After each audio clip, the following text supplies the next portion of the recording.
cette partie-là, elle va concerner les noms et les attributs. On l'avait commencé la semaine dernière.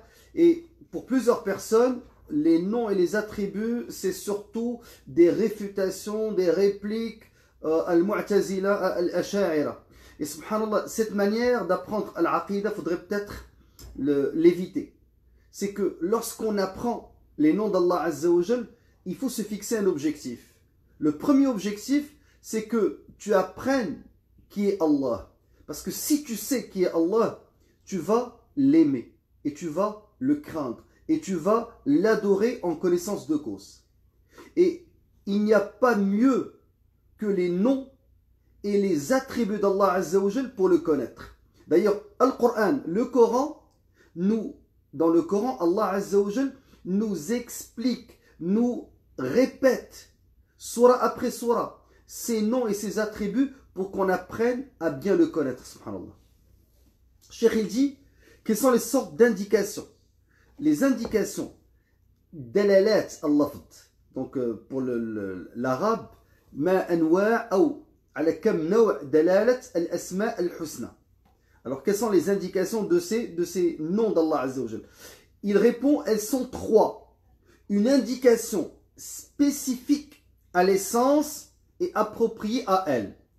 Là, ça va être un petit peu difficile parce que ces termes-là nous viennent je parle des concepts, nous viennent de ilm al-mantiq, la science de la logique. Faites attention, le Cheikh Hafid al-Hakami, quand il utilise ces concepts ou cette terminologie, ne veut pas dire qu'il met de l'avant la méthodologie de al-Mu'tazila. Au contraire. Donc c'est pas parce qu'il utilise une terminologie que forcément il est en train d'adopter la méthodologie de al-Mu'tazila. Donc méthodologie ne veut pas dire, ou terminologie ne veut pas dire méthodologie. Par terminologie, je parle des concepts. Alors il dit, il y en a trois. Une indication spécifique à l'essence et appropriée à elle. Je vais donner des exemples pour que vous compreniez. بالعربية نسميها دلالة المطابقة. Deuxièmement, une indication des attributs qui dérivent d'elle par implication. Donc, une indication des attributs qui dérivent d'elle par implication. Alors, بعد دلالة المطابقة هناك الدلالات أو دلالاتها على الصفات المشتقة منها تضمنا.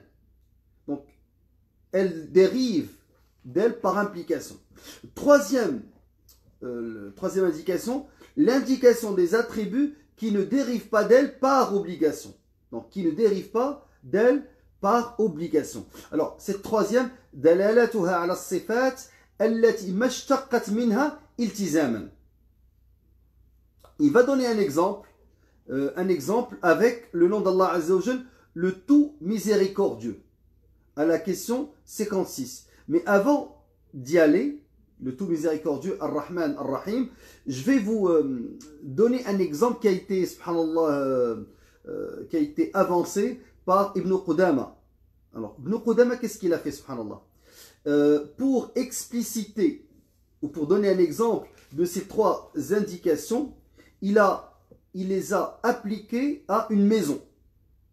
Avant d'aller les appliquer au nom d'Allah Azza wa Jal, lui, il les a appliqués, ou bien avant de les appliquer au nom d'Allah, il les a appliqués à une maison. Quand il a dit que ces termes-là ont trois indications. Une indication spécifique à l'essence et appropriée à elle. Alors, quand tu dis, par exemple, bait, alors, quand tu dis bait, le terme bait, le terme maison, renvoie à une indication, à un sens spécifique à la maison.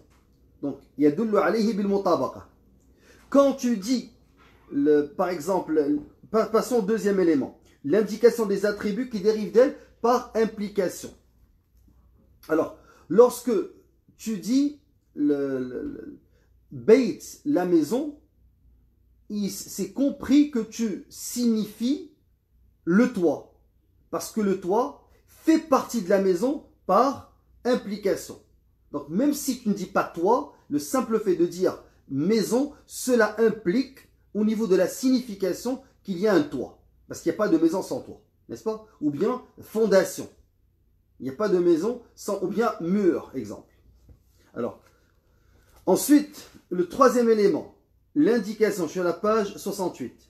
Indication des attributs qui ne dérivent pas d'elle par obligation. Alors, lui, il dit, il parle du mur, par exemple. Alors, quand tu dis une maison, il y a dans la maison un mur. Alors, même si tu l'explicites pas, allons-y au niveau d'Allah Azza wa Jal, de ses noms, pour expliciter ça. Quel en est l'exemple? Ce qui est 156, c'est que son nom, Ar-Rahman Ar-Rahim, le tout miséricordieux, le très miséricordieux, indique l'essence du nommé par appropriation et l'attribut qui dérive d'elle, à savoir la miséricorde, par implication. Donc quand tu dis Ar-Rahman Ar-Rahim, le tout miséricordieux, le très miséricordieux, cela implique la miséricorde. Mais aussi d'autres attributs qui ne dérivent pas d'elle par obligation, comme la vie et le pouvoir. Alors, pour qu'il soit miséricordieux, cela sous-entend qu'il est vivant, Al-Hayy, le pouvoir, Al-Qadir, donc il a... Le contraire s'applique par contre à la créature. En effet, on peut appeler un homme sage alors qu'il est ignorant, juste alors qu'il est injuste. Alors, prenons l'ex-président égyptien, il s'appelait Moubarak, mais il n'était pas Moubarak, il n'y avait pas de baraka pour son peuple. Donc, voilà Moubarak. C'est pas parce que son nom est Moubarak que forcément il va être Moubarak. Je ne sais pas si vous comprenez, c'est comme le président syrien. Il s'appelle Al-Assad, mais il n'a rien d'un lion. Il ressemble plus à une hyène qu'un lion. Donc, alors que, quand on parle des noms d'Allah Azza wa Jal, et qu'on dit Dalalat al-Mutabaqa, alors c'est que le nom renvoie à l'attribut. Donc, Yadullu alayh. Donc, quand tu dis Ar-Rahman Ar-Rahim, cela signifie sans aucun doute qu'il a l'attribut de la miséricorde. Ensuite, il dit gloire à Allah par sa louange, il est comme il s'est décrit lui-même et au-dessus de la façon dont ses créatures le décrivent. Je ne sais pas si c'est... Moi, je pense sincèrement que cette question 55 et cette question 56 ne vont pas aider dans la compréhension. C'est-à-dire, si le Cheikh Hafid Hakam, qu'Allah Azza wa Jal le couvre de sa miséricorde, n'avait pas inclus cette question 55 et cette question 56, qu'il avait tout simplement dit que les noms renvoient à l'essence sans parler de Dalalat al-Mutabaqa ou Dalalat al-Tadammun. Je pense que ça aurait été clair pour les gens. Wallahu a'lam.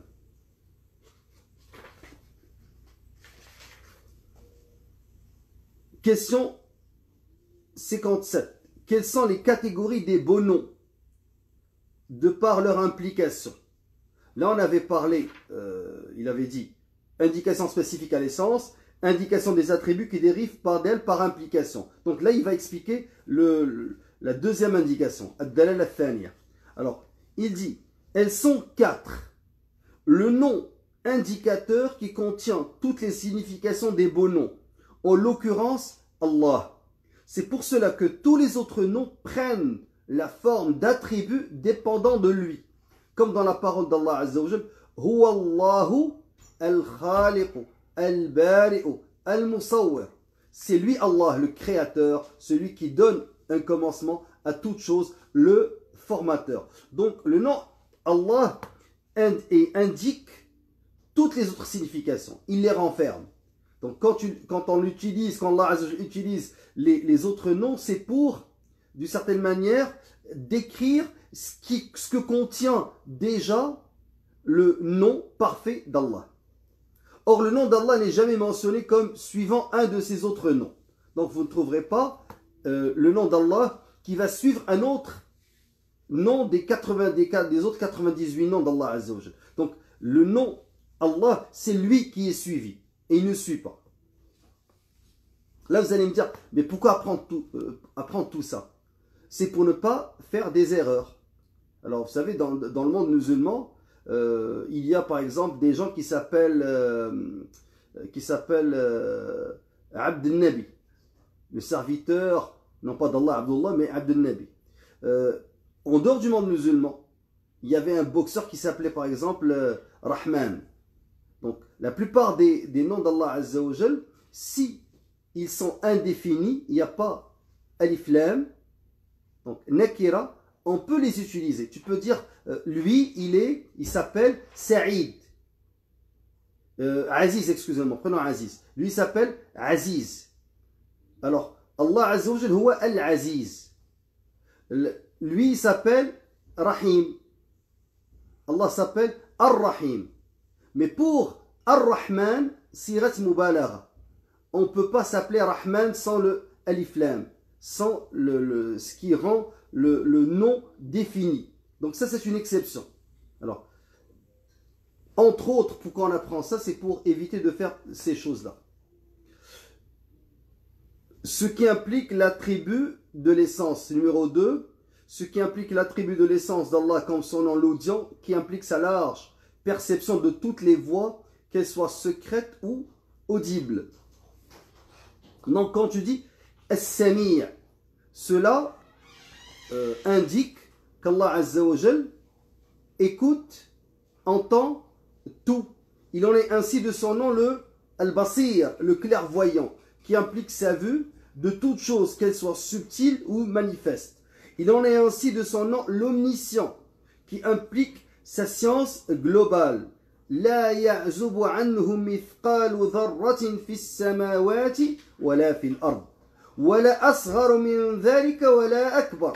Rien ne lui échappe, fût-il du poids d'un atome, dans les cieux comme sur la terre, et rien n'existe de plus petit ni de plus grand.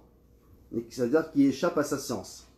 Et de son nom le Tout-Puissant, qui implique sa puissance sur toute chose pour la créer, la faire disparaître et autres actes.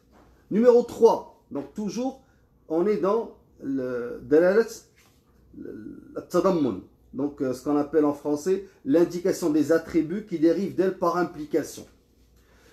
Ça implique aussi, par exemple, ce qui implique l'attribut de l'acte d'Allah comme le créateur, le pourvoyeur, le novateur, le formateur. Donc tout cela est impliqué.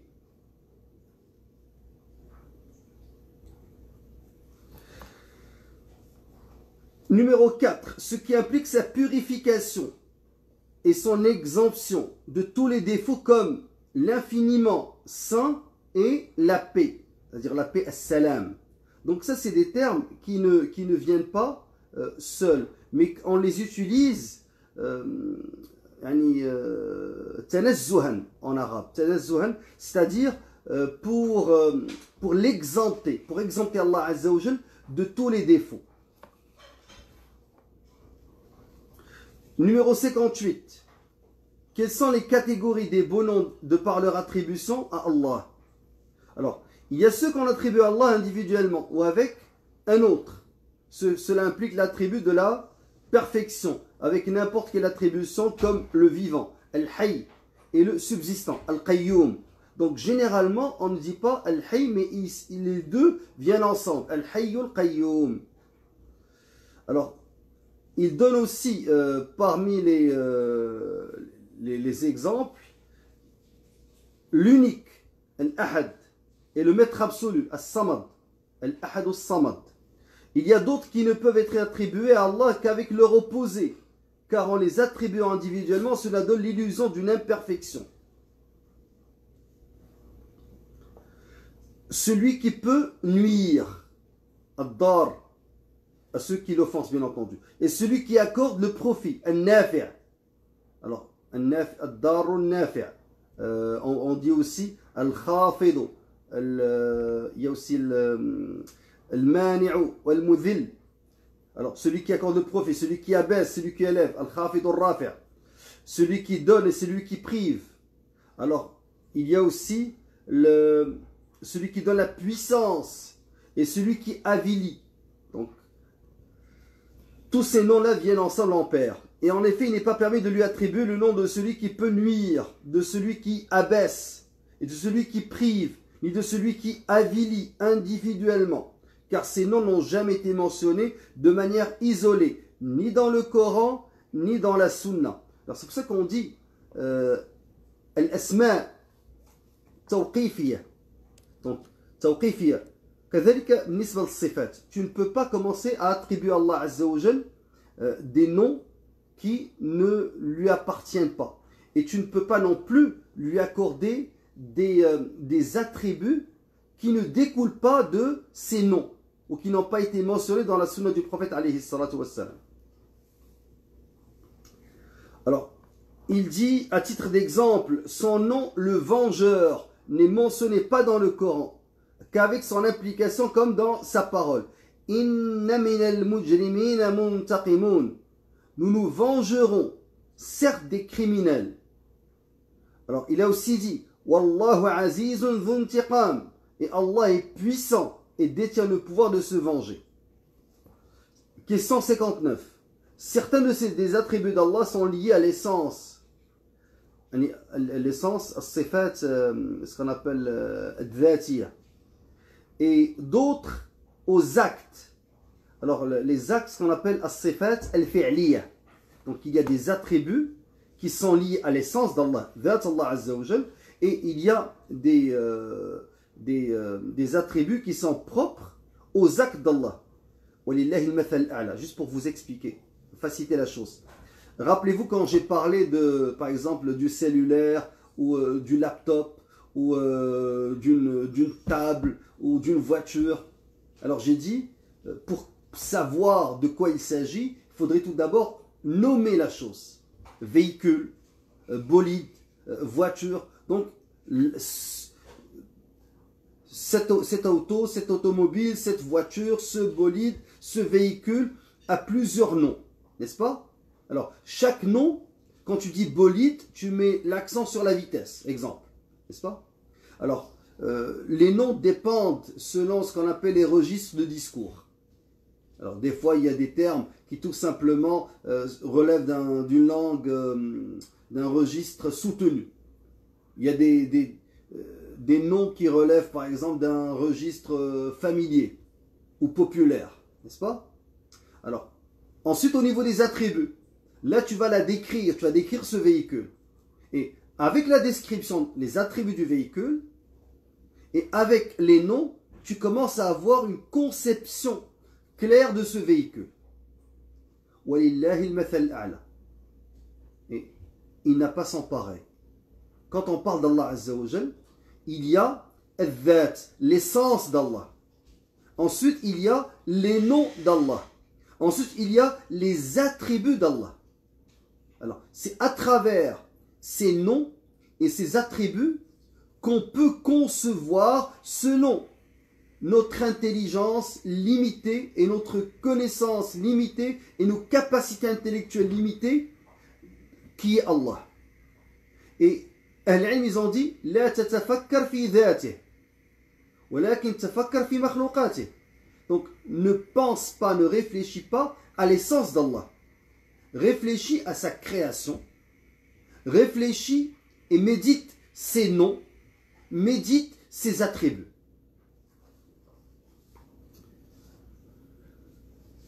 Maintenant, réponse à la question 59. Certains des attributs d'Allah sont liés à l'essence, al-dhatiyya, et d'autres aux actes, al-fi'liyya. Quel est l'exemple des attributs de l'essence dans le Coran? Là, il parle de ce qu'on appelle as-sifat al-dhatiyya في القرآن.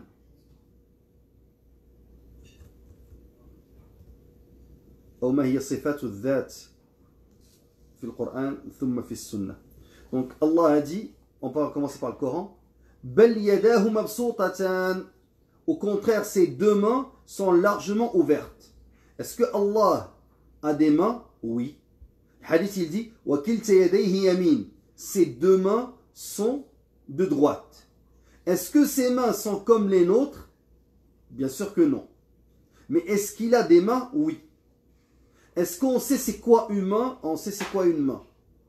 Est-ce qu'on sait comment elle est? On ne sait pas. Allahu a'lam. Et ça, c'est la différence entre Al-Sunnah wal Jama'a et entre Al-Asha'ira et entre Al-Mufawwida et entre Al-Mu'tazila. Le Cheikh, il ne cite pas les sectes, Al-Firaq. Et sincèrement, il n'est pas important de connaître à votre niveau ces sectes et savoir ce qu'ils pensent pour pouvoir répondre et réfuter leurs innovations. C'est qu'aujourd'hui, la plupart de ces sectes-là parlent, je dirais, l'Asha'ira qui sont très actifs. Les autres ont soit disparu, soit les gens n'éprouvent pas un besoin d'apprendre ces détails, ces nuances-là. Mais il y a d'autres sectes et d'autres groupes auxquels il faudrait s'attaquer. Je parle sur le plan intellectuel. Et là, je parle par exemple de ceux qui vont édulcorer la religion, qui vont en faire des paraboles. Je parle par exemple du courant du néo-athéisme aujourd'hui, surtout ici en Occident. Je parle de Al-Madakhila, ceux qui ont rendu la religion comme une obéissance aveugle au gouverneur, qui n'applique pas la législation d'Allah Azza wa Jal. Je parle des néo-Khawarij, ceux qui font tout pour faire sortir la Ummah de l'islam. Alors que le Mu'tazila l'a jamais, juste pour vous donner une idée. Maintenant, bal yadahu mabsoutatan. Le Mu'tazila, ce qu'ils vont faire, ils vont rejeter. Ils vont dire il n'a pas de main. Ça finit là. L'Asha'ira, ils vont interpréter. Ils vont dire que la main c'est la puissance. Al-Mufawwida, ils vont dire on ne sait pas c'est quoi une main. Ou Ahl-Sunnah ou Al-Jama'a, ils vont dire on sait c'est quoi une main, mais on ne sait pas comment elle est. Donc la différence, la nuance entre Ahl-Sunnah ou Al-Jama'a et Al-Mufawwida est minime. Al-Mufawwida sayufawwiduna al-ma'na wal-kayf. وأما أهل السنة والجماعة سوف يفوضون الكيف ولا يفوضون المعنى. Alors, أهل السنة والجماعة, ils vont pas dire que on ne connaît pas le sens de la main. On sait c'est quoi une main. On sait c'est quoi السمع, l'ouïe. On sait c'est quoi la vue. Mais on ne sait pas comment elle est celle d'Allah Azza wa Jal. On ne sait pas comment elle est. On sait que, par exemple, il voit tout en même temps, mais si tu me demandes de décrire sa main ou décrire sa vue, je ne peux pas. Je vais dire Allahu A'lam. Il a dit Kullu shay'in halikun illa wajhah. Tout doit périr sauf son visage. Est-ce qu'Allah a un visage? Ils vont dire oui. Comment il est? Allahu A'lam. Surat Ar-Rahman. وَيَبْقَى وَجْهُ رَبِّكَ ذُو الْجَلَالِ وَالْإِكْرَامِ. Seul subsistera la face de ton Seigneur plein de majesté et de noblesse. Alors, est-ce qu'Allah a une face? Oui. Comment elle est cette face? Allahu A'lam. وَلِتُصْنَعَ عَلَى عَيْنِي. Donc là, c'est dans le contexte de Moussa alayhi salam. Allah a dit, afin que tu sois élevé sous mon œil. Est-ce que Allah a un œil? Oui. Qu'est-ce que vont dire les Asha'ira? Ils vont interpréter l'œil ici. Il va dire sous ma bienveillance, sous ma protection. Alors que les Jamaïs vont dire non, il a un œil. Est-ce que ça implique la bienveillance? Bien entendu. Mais est-ce qu'on est-ce qu'on croit à l'œil? Nous on y croit. Eux, ils l'interprètent au figuré pour eux, pas au sens propre. Absir bihi wa asmi', comme il est voyant et audient.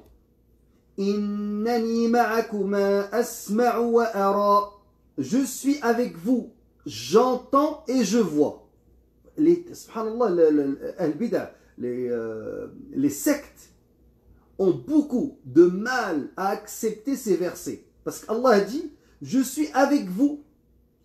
Et là, il y a un verbe, il y a des verbes d'action. Il dit, j'entends et je vois. Asma'u wa ara. Qu'est-ce que peuvent-ils faire? Comment peuvent-ils l'interpréter autrement? Ensuite, يَعْلَمُ مَا بَيْنَ أَيْدِيهِمْ وَمَا خَلْفَهُمْ وَلَا يُحِيطُونَ بِهِ عِلْمًا.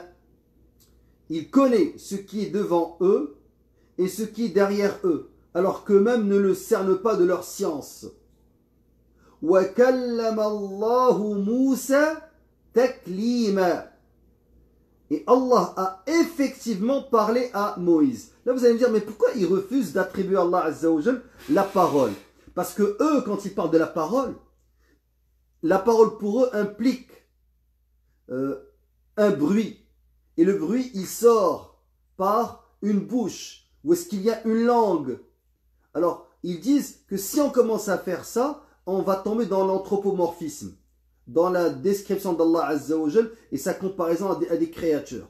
Mais comme j'ai dit, nous, Allah nous dit, وَكَلَّمَ اللَّهُ مُوسَى تَكْلِيمًا, et Allah a effectivement parlé à Moussa, Surat An-Nisa. Alors, nous on dit, il lui a parlé, certainement. Comment? Allahu a'lam. وَإِذْ نَادَى رَبُّكَ مُوسَى أَنِ ائْتِ الْقَوْمَ الظَّالِمِينَ. Surat Shu'ara. Et lorsque ton Seigneur appela Moïse, Moussa, rentre auprès du peuple injuste. Et leur Seigneur les appela, ne vous avais-je pas interdit cet arbre? وَنَادَاهُمَا رَبُّهُمَا أَلَمْ أَنْهَاكُمَا عَنْ تِلْكُمَا الشَّجَرَةِ. Là le contexte c'est Adam et Ève. وَيَوْمَ يُنَادِيهِمْ فَيَقُولُ مَاذَا أَجَبْتُمُ الْمُرْسَلِينَ. Et le jour où il les appellera et qu'il dira, que répondiez-vous aux messagers? Donc, appela. Question 60. Quel en est l'exemple dans la Sunna? Alors, maintenant, ça c'est dans le Coran et dans la Sunna. Dans la Sunna du prophète alayhi salatu wassalam, le prophète a dit, son voile est de lumière. S'il le découvre, la majesté de son visage brûlera tout ce que sa vue atteindra parmi ses créatures. Hadith rapporté dans le Bukhari ou Muslim. Il a aussi dit, la main droite d'Allah est comble et tous les dons de la nuit et du jour ne peuvent diminuer ce qu'elle contient. Donc, subhanallah. Donc, yaminullah mal'a, elle est comble, elle est pleine. Alors, et tous les dons de la nuit et du jour ne peuvent diminuer ce qu'elle contient. Yaminullahi mal'a la turiduha nafaqa, nafaqatu saha'il layli wan nahar. Subhanallah. Voyez-vous ce qu'il a accordé depuis qu'il a créé les cieux et la terre? Ce qu'il y a dans la main droite n'a en rien diminué. Son trône se trouve sur l'eau. Et dans l'autre main, il tient l'abondance et la contraction. Il élève et abaisse. Hadith rapporté par le Bukhari ou Muslim et Musnad Imam Ahmed. Et au sujet de l'antéchrist, Ad-Dajjal, Allah ne vous sera pas, Rasul a dit, Allah ne vous sera pas difficile à reconnaître, car il n'est pas borgne. Et il montra son œil de son doigt. Donc, Rasul alayhi salatu wassalam. Parce que dans tous les autres hadiths, lorsqu'on parle des attributs d'Allah Azza wa Jal, on ne montre pas notre œil, on ne montre pas notre oreille, on ne montre pas notre main, à moins que le prophète alayhi salam l'ait fait. Et ça a été rapporté, subhanallah, par les rapporteurs des hadiths, par les savants, de cette manière.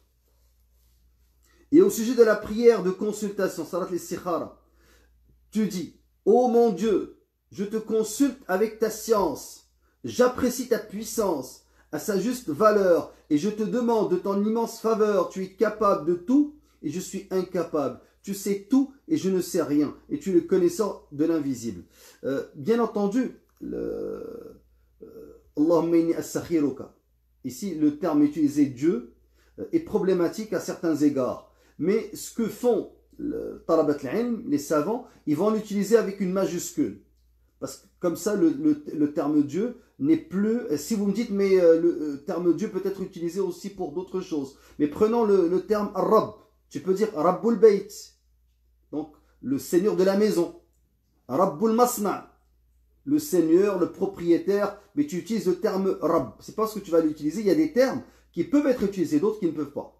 Alors, c'est sûr que pour la traduction, il est préférable, voire recommandé, d'utiliser les termes en arabe.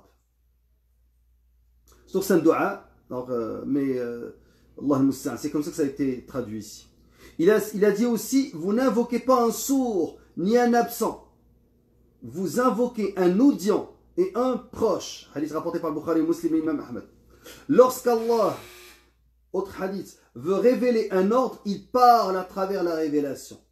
Allah dira, ô Adam, et celui-ci répondra, je suis à toi. Hadith rapporté par Bukhari ou Muslim. Donc ici, dira, la parole, il parle.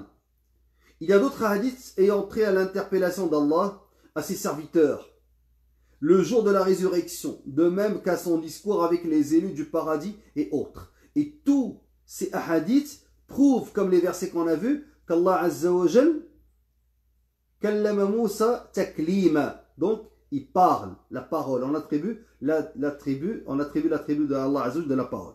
Question 61. Quel en est ou quel est l'exemple des attributs, des actes dans le Coran? Allah Azza wa Jal dit puis s'est orienté vers le ciel. Déjà, subhanallah, c'est la traduction, c'est une traduction toujours qui est problématique. Allah musta'an.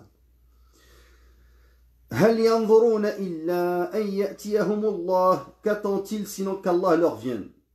Ma qadarullah haqqa qadrih wal ardu jami'an qabdatuhu yawm al-qiyamah was samawati matwiyatun biyaminih. Ils n'ont pas estimé Allah comme il devrait l'être, alors qu'au jour de la résurrection, il fera de la terre entière une poignée et les cieux seront pliés dans sa main droite. Et on a dit qu'Allah a deux mains, et ses deux mains sont de droite.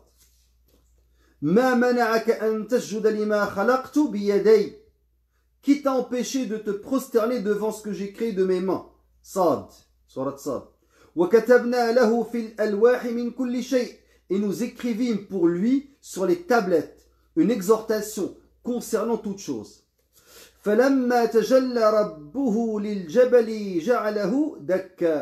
lorsque son Seigneur se manifesta au mont, il le pulvérisa. Allah fait ce qu'il veut.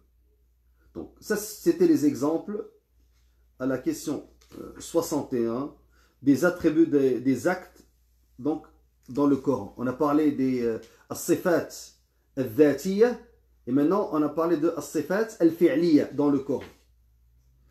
Quel en est l'exemple dans la sunna? Donc l'exemple de ce qu'on appelle as-sifat al-fi'liyya. On a en français les attributs des actes. Donc le prophète alayhi salam a dit: notre Seigneur descend chaque nuit au ciel terrestre lors du dernier tiers de la nuit. Hadith rapporté par le Bukhari et Muslim, Abu Daoud. Alors, c'est sûr que ceux qui interprètent, que vont-ils répondre à ça? Allah yanzil, Allah descend. Et le Sunnah Jama'a, ils vont croire qu'Allah descend. Comment il descend? On ne sait pas. Est-ce qu'on sait c'est quoi la descente? Oui, on sait c'est quoi la descente. Mais est-ce qu'on sait comment il se produit? On ne sait pas. Allahu a'lam.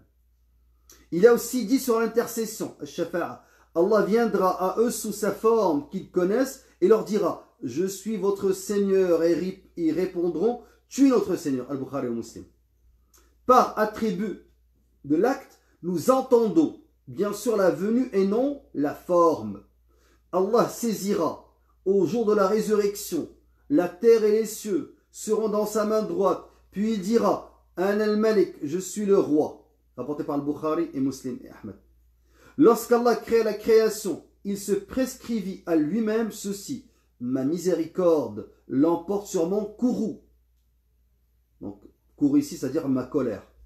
Et dans le hadith sur la discussion d'Adam avec Moussa, il a dit, Adam a dit à Moussa: Allah t'a élu par sa parole et a écrit pour toi At-Tawrata de la main. Subhanallah. Rapporté par Bukhari et Muslim. Ainsi, sa parole et sa main sont des attributs. Donc la parole d'Allah, sa main, ce sont des attributs. Par contre, la locution est un attribut aussi bien de l'essence que de l'acte. Donc, sifa dhatiyya wa sifa fi'liyya. Donc c'est un attribut aussi bien de l'essence que de l'acte. Tandis que l'écriture et de la Torah est un attribut de l'acte. Sifa fi'liyya wa laysa dhatiyya. Pourquoi? Parce que il a parlé à un moment précis et il parle. Il a toujours parlé, il parle toujours. Donc c'est pour ça qu'on dit que le kalam, la parole, elle est à la fois sifa dhatiyya, donc un attribut propre à l'essence, et sifa fi'liyya, un attribut propre aux actes. Il a aussi dit: Allah abaisse la main de nuit pour que le pécheur de jour se repente, et il l'abaisse de jour pour que le pécheur de nuit se repente. Hadith rapporté par Imam Muslim et Ahmed. Question 63. Peut-on dériver de tous les attributs des actes des noms? Ou bien ces noms sont-ils tous spécifiques? Réponse, non, car les noms d'Allah sont tous spécifiques à lui.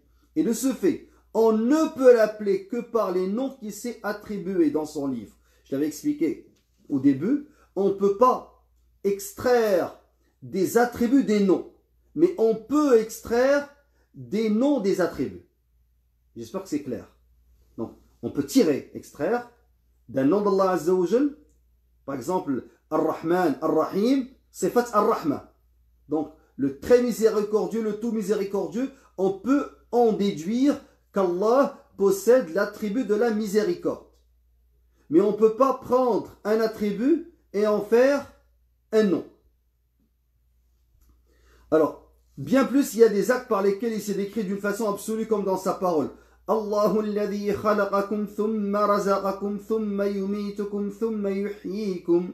C'est Allah qui vous a créé et vous a nourri. Ensuite, il vous fera mourir, puis il vous redonnera vie. Il s'est nommé le Créateur, celui qui donne la vie, celui qui fait mourir et celui qui se dispose de tout. Il y a aussi des actes qu'Allah s'est attribués à titre de rétribution et de confrontation, mais qui en étant attribués à lui impliquent l'éloge et la perfection comme dans sa parole. يُخَادِعُونَ اللَّهَ وَهُوَ خَادِعُهُمْ. Donc les hypocrites cherchent à tromper Allah et c'est lui qui les trompe. Donc est-ce qu'on peut venir ici et dire huwa khadi'uhum? Donc on va dire al-mukhadi', on ne peut pas le faire. On ne peut pas extraire un nom de cet attribut ou de cette action parce que c'est un sifa fi'liya. Donc c'est un attribut, je dirais, d'acte. Wa makaru wa makara Allahu wa makara Allahu wallahu khayrul makirin. Et les autres se mirent à comploter, et Allah déjoua leur complot, et Allah est le meilleur des stratèges. On peut dire al-makir.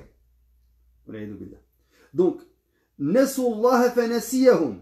Ils ont oublié Allah, alors il les a oubliés. On ne peut pas venir ici et dire celui qui oublie. Alors, c'est pas parce qu'il y a l'attribut qui est cité qu'on peut en déduire un nom. J'espère que c'est clair. Cependant, il n'est pas permis d'appliquer ces actes en dehors du contexte des versets qui leur est particulier. On ne peut pas dire par exemple qu'Allah ruse, trompe, raille, ni autre acte négatif. On ne peut pas dire de lui non plus qu'il est rusé, trompeur, ni railleur. Ces propos ne peuvent être tenus par un musulman ni par une personne sensée, douée de raison. En effet, Allah ne s'est attribué la ruse, la tromperie, ni la stratégie que dans le but de rétribuer ceux qui font cela injustement. Si la rétribution de cela par la justice est une bonne œuvre, de la part de la créature, comment il nous l'a appris? Comment en serait-il alors de la part du Créateur omniscient, juste et sage? Subhanahu wa ta'ala. Question 64. Qu'implique son nom, le Très-Haut, l'élevé, ainsi que les noms qui vont dans le même sens à l'image de l'apparent, le contraignant et le transcendant?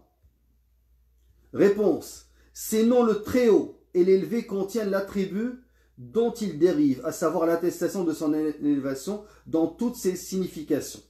Alors, l'élévation de sa prééminence sur son trône, al-Arsh, dans la mesure où il est au-dessus de toutes ses créatures, séparé d'eux, observant ce qu'elles font et cernant toutes choses de sa science, sans que rien les concernant ne lui échappe. Alors, Cheikh ne cite pas Al-Bida, parce que Al-Bida, ils vont avoir toujours tendance à interpréter ces attributs. Pourquoi ils les interprètent?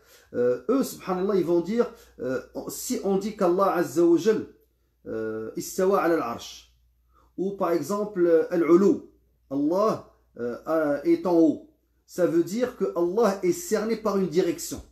Et celui qui a créé les directions, regardez, subhanallah, parce que ils utilisent leur raison dans un domaine dans lequel la raison doit s'arrêter et dans lequel c'est un naql, c'est le texte qui doit avoir prééminence.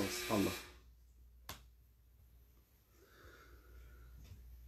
Alors, toujours avec Al-Ulu, l'ism al-A'la, on était en train de parler du très-haut, l'élevé, Al-A'la, l'apparent, Al-Zahir, le contraignant, Al-Qahir, et le transcendant, Al-Muta'ali.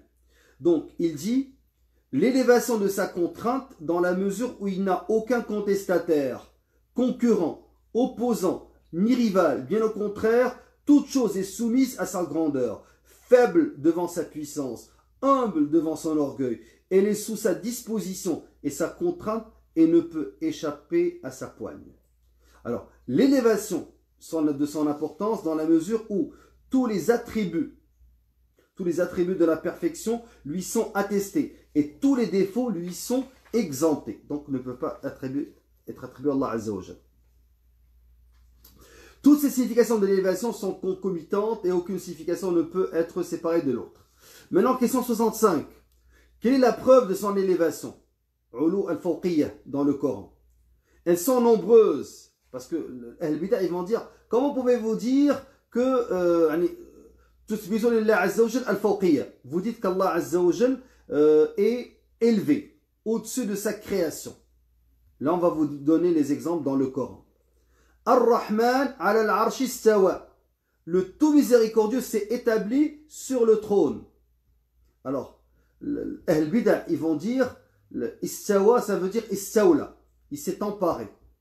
On va leur dire où est-ce que vous allez trouver une pareille interprétation. Ils vont nous citer un poète de Jahiliya chrétien.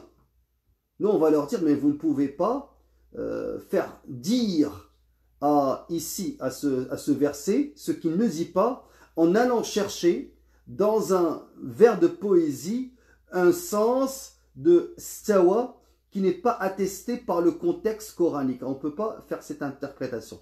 On doit, يجب أن نمررها تمرير الصفات على ظاهرها. أأمنتم من في السماء. Êtes-vous à l'abri de celui qui est au ciel? Faites attention parce que fi ne veut pas dire dans. Fi en arabe veut dire fawqa. Alors, quand tu dis huwa fil ard, il n'est pas dans la terre, il est au-dessus de la terre. Fil ard, c'est pas à l'intérieur de la terre. Donc, êtes-vous à l'abri de celui qui est au ciel? Ensuite, yakhafuna rabbahum min fawqihim. Ils craignent leur Seigneur au-dessus d'eux. Ilayhi yas'adu al-kalimu at-tayyib wal-'amalu as-salihu yarfa'uhu. Vers lui monte, subhanallah, surat Fatir. Vers lui monte la bonne parole et il élève haut la bonne action. Regardez, monte, élève. Ta'rujul malaikatu war-ruhu ilayhi. Surat al-Ma'arij. Les anges ainsi que les esprits montent vers lui. Yudabbiru al-amra min as-sama'i ila al-ard. Du ciel à la terre, il administre l'affaire. Ya Isa, inni mutawaffika wa rafi'uka ilay. Ô Jésus, certes, je vais mettre fin à ta vie terrestre et t'élever vers moi. 66. Quelle en est la preuve dans la sunna? Elles sont nombreuses. Il y a par exemple le hadith du prophète alayhi salam sur les refuges. Le trône est au-dessus de cela et Allah est au-dessus du trône et il sait ce que vous faites. Rapporté par Tirmidhi, Imam Ahmad, Ibn Majah et Abu Daoud. Il a aussi dit à Sa'd dans le récit de Banu Qurayza, tu as jugé parmi eux avec le jugement du roi au-dessus des 7 cieux. Au-dessus des 7 cieux. Et quand il a demandé à la servante, où est Allah? Et que celle-ci lui a répondu, il est dans le ciel. Le prophète alayhi salatu wassalam a dit alors à sa femme, affranchis-la, car c'est une croyante. Hadith rapporté par Imam Muslim, Ahmad et Abu Daoud. Il a dit aussi au sujet de son ascension, Al-Mi'raj, et de l'alternance des anges. Ensuite, ceux qui ont passé la nuit avec vous remontent au ciel. Et il les interroge, bien qu'ils sachent tout à leur sujet.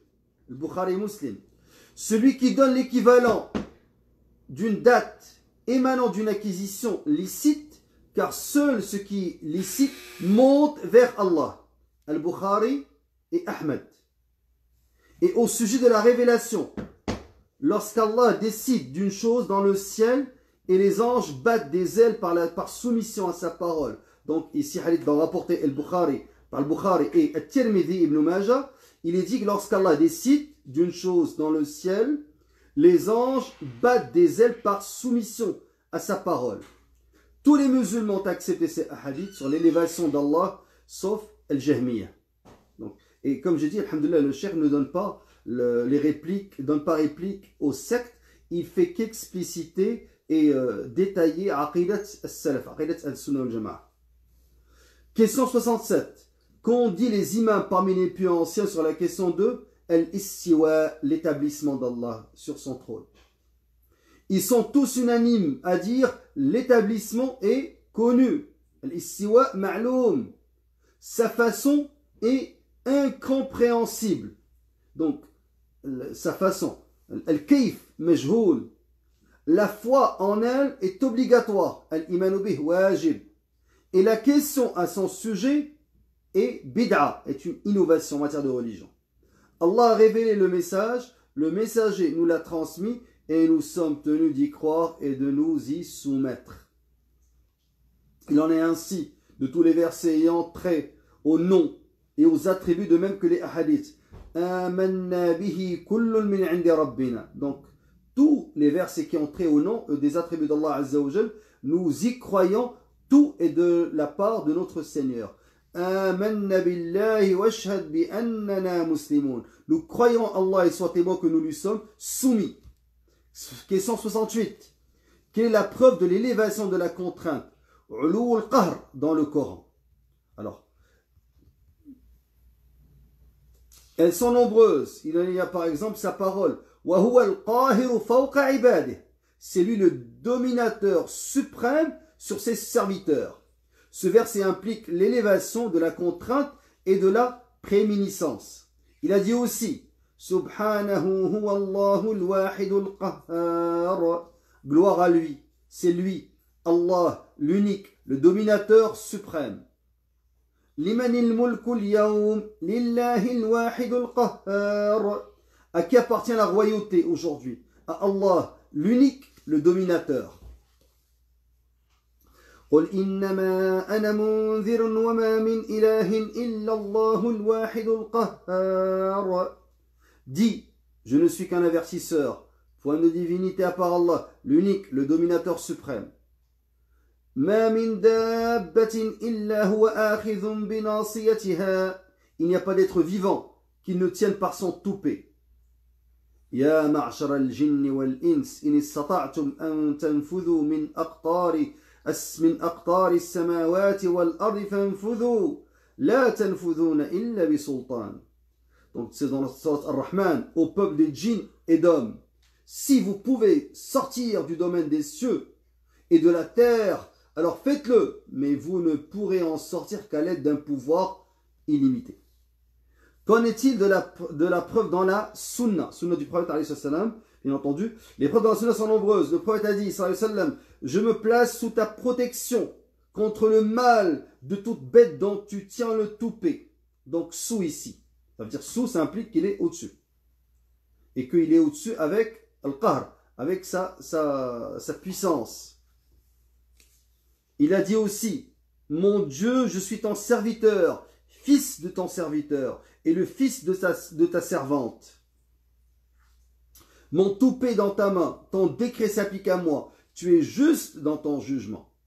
Tu juges, un autre hadith rapporté par Imam Tirmidhi, tu juges et personne ne te juge. Celui que tu protèges ne peut être avili. Et celui que tu tiens en aversion ne peut connaître de puissance. De puissance par Allah. Maintenant, quelle est la preuve de l'élévation de l'importance et de quoi faut-il exempter Allah? Donc, question 70. Sache que l'élévation de l'importance est ce qu'implique ces noms. L'infiniment saint et la paix, le très grand et le transcendant. Alors, et ce qui contient comme signification, c'est aussi ce qui est rendu obligatoire par tous les attributs de sa perfection et de tous les qualificatifs de sa majesté. Il est élevé dans son unicité et se passe de quiconque en partageant son royaume avec lui, en faisant son auxiliaire, son assistant ou un intercesseur auprès de lui, sans sa permission. Il est élevé dans sa grandeur, son orgueil, sa souveraineté et sa toute-puissance, et se passe de tout opposant, rival, protecteur, de l'humiliation ou secoureur. Il est élevé dans sa suffisance de soi, et se passe de la compagne, de l'enfant, du père, de l'égal ou du semblable. Regardez, subhanallah, comment les chrétiens se sont égarés quand ils attribuent à Allah Azza wa Jal la compagne et l'enfant.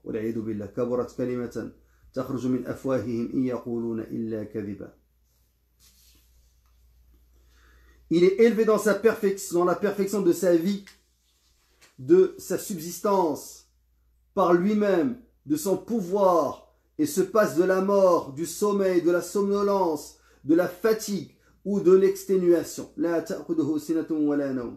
Il est élevé dans la perfection de sa science et se passe de la négligence, de l'oubli et de la méconnaissance de quoi que ce soit du poids d'un atome dans les cieux et la terre.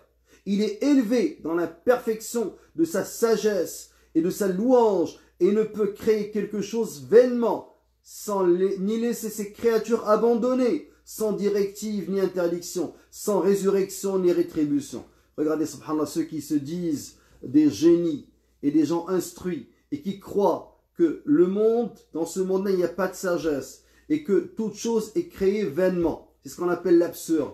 Et tous ceux, subhanallah, qui ont cru dans l'absurde, qui était un courant philosophique, ont fini soit dans l'alcool, soit dans la drogue, soit dans ce qu'ils appellent les paradis artificiels, soit ils se sont, subhanallah, ils se sont suicidés. Et un jour, je ferai une halaqa sur la triste fin des intellectuels, des philosophes et des grands, entre guillemets, de ce monde. Et vous allez voir, subhanallah, quelle fin pathétique ils ont eu. Qu'Allah Azza wa Jal nous en préserve et qu'Allah Azza wa Jal guide l'humanité à la foi et la lumière. Il est élevé dans la perfection de sa justice et ne peut opprimer quelqu'un du poids d'un atome ni le léser dans ses bonnes actions.